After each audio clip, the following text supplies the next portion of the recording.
29 अक्टूबर 2021 को मेरा अगवा किया। ये थार गाड़ी से आए, मुझे बंदूक की नोक पे अगवा करके ले बात। लड़कियों को कहाँ से अगवा करते थे सर? ये तो पूरे कॉलेज की लड़कियां थी ना भाई। तो जुआ भी होगा तो उसके संरक्षण में होगा, सट्टा भी होगा तो उसके संरक्षण में होगा, लव जिहाद होगा तो उसके संरक्षण में होगा। मुझे नुकसान होगा, 4 महीने 20 दिन मुझे जेल में रहना पड़ा। वो फार्म हाउस तो नाम का फार्म हाउस था, वो तो टॉर्चर रूम था। नमस्कार। जो लोग खबरों की दुनिया से वास्ता रखते हैं उन्हें मालूम होगा कि मध्य प्रदेश में बीते कुछ महीनों से सारिक मछली या मछली परिवार का जो मामला है वो सुर्खियों में है। अभी हाल ही में उनका घर भी गिराया गया था, प्रशासन ने उनका घर बुलडोज किया था, जिसके बाद कई ऐसे पीड़ित सामने आए जिन्होंने अपनी दास्तां बताई। आज हमारे साथ राजेश तिवारी जी हैं जो इस मामले पर पीड़ित भी हैं और कई राज खोलने वाले हैं। सर, आपका स्वागत है। धन्यवाद। क्या ये पूरा मामला हमें थोड़ा बताइए। सर, ये मामला जुड़ा हुआ है सारिक मछली से, और सारिक मछली का नाम अभी इसलिए थोड़ा प्रकाशन में आ रहा है कि उसके मकान गिरा है, बल्कि इसका जो अराजकता लगभग 15 सालों से फैली हुई थी। ये लोग भारतीय जनता पार्टी से हमेशा इनके पिताजी संबंध रहे हैं, ठीक था, कोई दिक्कत नहीं, कोई भी पार्टी को सपोर्ट कर सकते। लेकिन जो इनके लड़के हुए सारिक, जिसमें स्पेशली सारिक मछली ने अपने बिजनेस को राजनीतिक लाभ लेते लेते बहुत बढ़ाया और गुंडागर्दी ज्यादा करी है।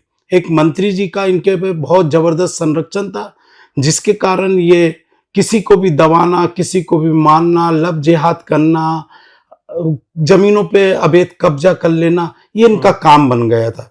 लेकिन मोहन यादव जी ने अभी कुछ निर्णय लिए जिससे हम सभी खुश हैं। तो आपके साथ जो चीजें हुई हैं जी, वो क्या मामला है, उसके बारे में थोड़ा देखिए। 2016 की बात है। 2016 में इनके बैनर पोस्टर लगते थे। अच्छा। मंत्री जी के साथ। मैं माँ दुर्गा उत्सव समिति अशोका गार्डन का अध्यक्ष था और अभी तक हूँ। अच्छा जी। लेकिन मैं अपने देवी के प्रांगण में किसी भी राजनीतिक पोस्टर नहीं लगाता, क्योंकि वहां पर सभी लोगों का आना होता है। और फिर ये लोग अपने बैनर पोस्टर 10 बाई 20 इतने बड़े बड़े लाते थे कि देवी जी की जो प्रतिमा है वो एक छोटी हो जाती थी और इनके जो नेताजी हैं उनकी फोटो ज्यादा बड़ी होती थी। तो मैंने इसका ऑब्जेक्शन लिया।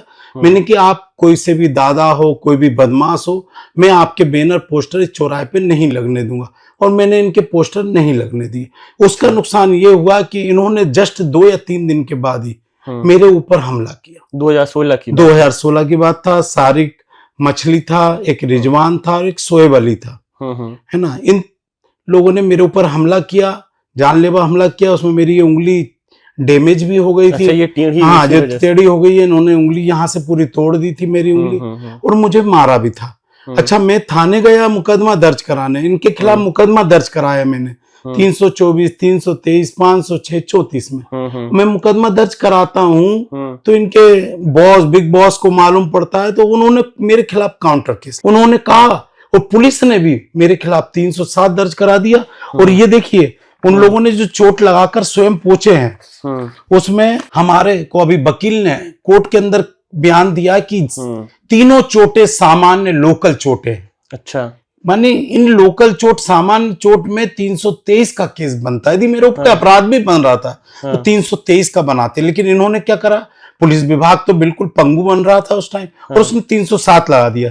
देखिए, डॉक्टर ने लिखा साफ साफ कि मैं उस मरीज को बार बार चिरायु हॉस्पिटल से डिस्चार्ज करने का कहता रहा, लेकिन वो व्यक्ति 1 महीने तक वहां पर एडमिट रहा। उसके कारण मुझे नुकसान हुआ, 4 महीने 20 दिन मुझे जेल में रहना पड़ा। मैंने वो पीड़ा मैं ही जानता हूं, ये कोई नहीं समझ सकता। इसके बाद भी देखिए मेरे ऊपर फिर दबिश, क्योंकि मैंने आने के बाद फिर विरोध में काम करा, मैंने शिकायतें करी, ये करा। तो इन्होंने 29 अक्टूबर 2021 को मेरा अगवा किया। अच्छा। ये थार गाड़ी से आए, इनके पास लाल कलर की थार गाड़ी थी। वो आते हैं, मुझे बंदूक की नोक पे अगवा करके ले जाते हैं। भोपाल अशोका गार्डन चौराहे की बात। अच्छा। उठाकर ले जाते हैं मुझे और अपने फार्म हाउस पे रखते हैं। वो फार्म हाउस तो नाम का फार्म हाउस था, वो तो टॉर्चर रूम था। वहीं पर लड़कियों को टॉर्चर किया जा रहा था, वहीं पर स्विमिंग पूल में पूरे मौज मस्ती कर रहे थे, नहा रहे हैं, आ रहे हैं, फिर मेरे को मार रहे हैं, फिर जा रहे हैं, फिर एंजॉय कर रहे हैं। लड़कियां रो रही हैं तो कोई सुनने वाला नहीं है कोई। तो वो तो एक टॉर्चर रूम था और जंगलों के बीच बना रखा, और वो भी अवैध। हाँ। माने कोई उनके कागज नहीं है, 2-2 3-3 एकड़ में उनके फार्म हाउस बने हुए हैं। लड़कियों को कहाँ से अगवा करते थे सर ये तो पूरे कॉलेज की लड़कियां थी ना भाई, जितने भी कॉलेज थे उन पर इनका साम्राज्य था सारिक मछली का। भाई आप लड़कियों को मादक पदार्थ का आप आदी बना दो, यदि जो आदी नहीं बन रहा तो उनके साथ जबरदस्ती करना। भाई बगल में डैम लगा हुआ है जहां मगरमच्छ भी है, सब कुछ है। हाँ, इतनी लड़कियां लापता हुई हैं, गई कहाँ है? ये तो सीधा सीधा इन लोगों क्रिमिनल लोग हैं ये लोग, ये कोई समाज से भी नहीं है, क्रिमिनल लोग हैं। यदि इनके कोई अब मुझे तो ये लग रहा था कि मैं सवेरे जाऊंगा भी नहीं जा पाऊंगा वापस, हो सकता मुझे मार दे, कोई कहने वाला नहीं है। फिर सवेरे के टाइम हुआ, मुझसे 50,000 बाकायदा फोन पे से ट्रांसफर कराया। आपके पास हाँ वो रिकॉर्ड है मेरे पास, वही तो रिकॉर्ड मैंने पुलिस को दिया। दिखा सकते हैं मुझे? मैं दिखा सकता हूँ बिल्कुल। फिर आपने उन्हें 50,000 रुपए दिया तब उन्होंने मुझे छोड़ा। अच्छा। हाँ नहीं तो मुझे मार देते, क्या कर देते भगवान जाने, मैं नहीं समझता। लेकिन हनुमान जी की कृपा थी कि मुझे छोड़ दिया। फिर अभी जो केस आप पर चल रहा है 307 का, जी जी, तो अभी भी चल रहा है ना? 307 का चल रहा है, उसमें मेरे खिलाफ बयान दिया, हो सकता मुझे सजा भी हो। लेकिन ये देखिए इन्होंने पहले उस पर जा नहीं रहा होगा तो हाय लिखा, 1 रुपए डाला और मेरे 50,000। क्या मैं किसी को दान में दे दूंगा क्या दान पैसा? 50,000 कोई अजीज करके है उसके उसमें डाला, तो मेरे 50,000 ले लिए। मैं प्रशासन को अभी कंटिन्यू उसके बाद अच्छा उसी दिन मैंने आके पुलिस में रिपोर्ट भी करी, एक आवेदन दिया। पुलिस ने मुझे समझाया आवेदन दे जा रहे हो तिवारी जी, आप मत करो, हम ना आपकी रिपोर्ट नहीं कर पाएंगे, लिख पाएंगे और नुकसान आपको फिर होगा। तो फिर मैं उसके बाद से शांत बैठा रहा। आपने कारण नहीं पूछा पुलिस से कि मेरी रिपोर्ट क्यों नहीं दर्ज करोगे? सर पुलिस ये कहती है कि हम लोग बाथरूम भी करने जाते हैं तो हमें बाहुबली मंत्री से पूछना पड़ता है कि हम ये करें ये करें। माने वो थाना नहीं रहा पुलिस का जिसमें अपन को कोई राहत मिले। सर जो आप फार्म हाउस वाली घटना बता रहे हैं, तो आपको कितने घंटे तक फार्म हाउस में रखा गया था? और जो लोग आपको फार्म हाउस ले गए थे आपका अपहरण करके, क्या आप उनको जानते हैं? देखिए सर मेरे को रात को 10 बजे अशोका गार्डन चौराहे से अगवा किया था और दूसरे दिन 12 बजे मुझे छोड़ा है। तो लगभग मुझे लगता है 16 घंटे इन्होंने मेरे को रखा अपने पास। और एक सारिक अहमद तो उनमें था ही जो अगवा करने में, और एक के अकाउंट में पैसा गया तो मुझे ये नाम मालूम है कि उसका नाम एजाज या अजीज अली करके है, उसका नाम मालूम है। और 2 लोग हैं, तो 2 लोगों में से भी यदि मेरे को फोटो या उसके फेसबुक दिखाएंगे तो हो सकता है मैं उन 2 लोगों अपराधियों को भी पहचान जाऊं। लेकिन जांच ही तो कर रही है पुलिस। आज मैंने कि 40 दिन हो गए मुझे आवेदन दिए हुए, 40 दिन से एसीपी साहब कहते हैं कि मैंने आपके पक्ष में लिखा है, मुकदमा दर्ज होगा।